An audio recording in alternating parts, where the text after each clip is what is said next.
أعوذ بالله من الشيطان الرجيم بسم الله الرحمن الرحيم مولاي صل وسلم دائما أبدا على حبيبك خير الخلق كلهم يا رب بالمصطفى بلغ مقاصدنا واغفر لنا ما مضى يا واسع الكرم اللهم صل على سيدنا ومولانا محمد النبي الأمي وعلى آلہ وصحبہ وبارک وسلم علیہ۔ اللہ رب العزت کے فضل و کرم اور آقا کریم علیہ السلام کی نظر رحمت کے تصدق سے آن لائن عرفان القرآن کورس جس میں ہم تفہیم قرآن کے حصول کی کوشش کر رہے آپ تمام احباب کو خوش آمدید کہتا ہوں۔ سورہ البقرہ ہم تلاوت کر رہے تھے، دوسرے پارے کا 5واں رکوع یہ ہمارا زیر مطالعہ ہے، جس میں ہم حصۃ التجوید میں یہ کچھ مزید پڑھ چکے تھے۔ ادغام کی اقسام کیا ہیں اور اس کی تعریفات اور اس کی مثالیں کیا ہیں۔ ادغام مثلین کہ جہاں دو ہم نام اور ہم شکل حروف ایک کے بعد دوسرے آ جائے اور پہلا ساکن دوسرا متحرک ہو تو پہلے کا دوسرے میں ادغام کر دیتے ہیں۔ ادغام متجانسین یہ تھا کہ جہاں دو ہم مخرج یعنی ایک ہی مخرج سے ادا ہونے والے دو حروف ایک لفظ میں یا الگ الگ کلمہ میں پائے جائیں تو پہلا ساکن دوسرا متحرک تو پہلے کا دوسرے میں ادغام کر دیتے ہیں۔ اس کے علاوہ ہم نے فعل مضارع میں علامات مضارع کو پڑھ لیا تھا۔ علامات مضارع 4 ہیں۔ اتینا اس کا مجموعہ بنتا ہے جس کے شروع میں حمزہ تا یا اور نون آ جائے وہ فعل مضارع کا صیغہ۔ پھر بیت الخلاء سے نکلتے وقت کی دعا ہم نے پڑھی تھی، اور اس کے بعد ہمارے پاس حصۃ التجوید تھا، قرآن مجید کی قرات کا حصہ جہاں سے ہم نے یہ پہلے 2-3 آیات پڑھی تھیں اور آج آگے پڑھنے کی کوشش کرتے ہیں۔ بسم اللہ الرحمن الرحیم وَمَثَلُ الَّذِينَ كَفَرُوا كَمَثَلِ الَّذِي يَنْعِقُ بِمَا لَا يَسْمَعُ إِلَّا دُعَاءً وَنِدَاءً صُمٌّ بُكْمٌ عُمْيٌ فَهُمْ لَا يَعْقِلُونَ۔ مثل الذین یا ساکن ہے، ما قبل مقصور یا مدہ ہے، کفرو میں واو مدہ ہے، الذی میں یا ساکن ما قبل مقصور یا مدہ ہے۔ یہاں نون ساکن کے بعد عین حروف اظہار یا حروف حلقی میں سے تھا۔ حمزہ ہا، عین ہا، غین خا۔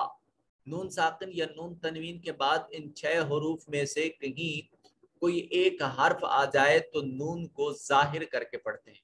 اس کو اظہار کا قانون یا قانون حلقی یا حروف حلقی کا قانون کہتے تھے۔ بما میں الف مدہ ہے، لام الف لام الف مدہ ہے، اور الا میں بھی الف مدہ ہے۔ دعا میں یہ بڑی مد ہے، اس کو 4 سے 5 الف کے برابر لمبا کریں گے، 3 سے 4۔ اور یہاں حمزہ کے اوپر تنوین ہے اور اس کے بعد یمونہ میں سے واو ہے، تو یہاں ادغام بالغنہ ہوگا۔ نداء میں نون تنوین ہے مگر یہ وقف کی حالت میں ایک حرکت پڑھیں گے۔ سمم یہاں میم تنوین، نون تنوین کے بعد با ہے، یہاں اقلاب کا قانون لگ رہا ہے، یہ ابھی ہم نے پڑھا نہیں ہے، تو یہاں چھوٹی میم کو پڑھنا واجب ہے۔ بک من،